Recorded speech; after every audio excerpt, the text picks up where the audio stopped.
There's new forms of digital distribution now, like Netflix and Yes. Amazon is doing a service. What do you say are the advantages and disadvantages of those, and what are some of the trends that are emerging out of those things? Well, I think if you access a speech that Kevin Spacey did, that the Telegraph in England sponsored, Right. he talks about going to the networks to sell House of Cards.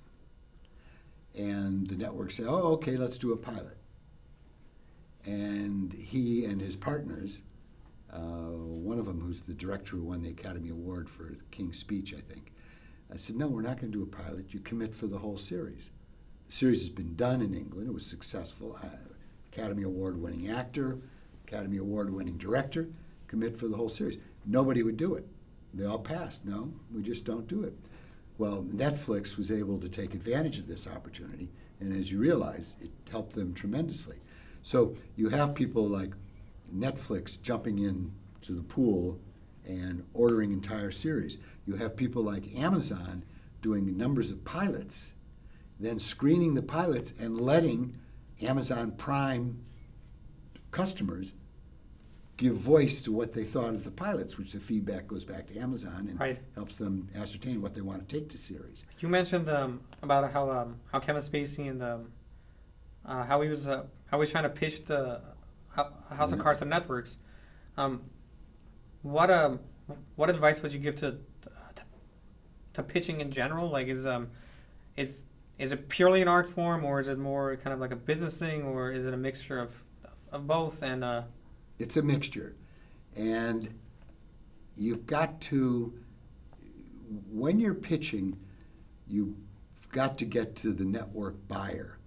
The network buyer really, in a way, is an anachronism, that word, because the network buyer really judges the creative.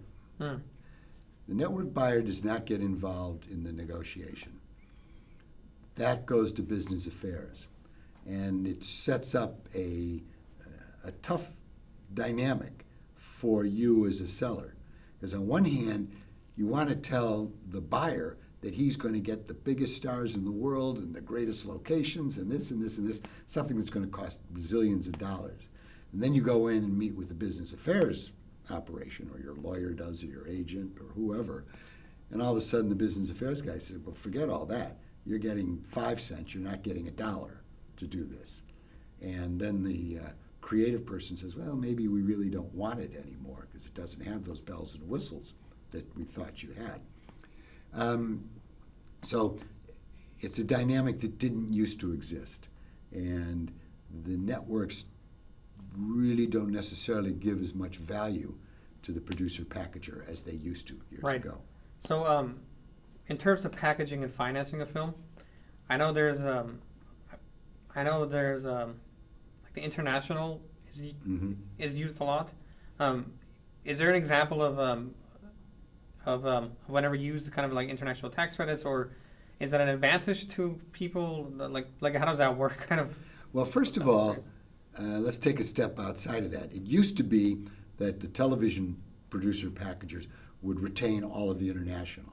So it was a unique and special profit source for them, especially for scripted programming, not sitcoms, but dramas. That doesn't happen very often anymore.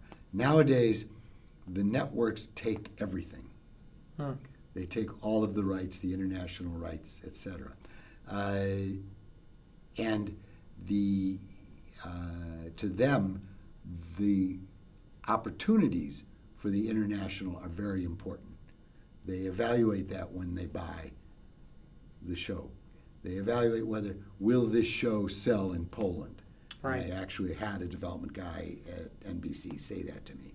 Will this show sell in Poland? I don't think it will. And so the networks evaluate that, and they take all of those rights nowadays. Thank you for watching this interview with Syd Vinnedge, and please watch the next video in this series.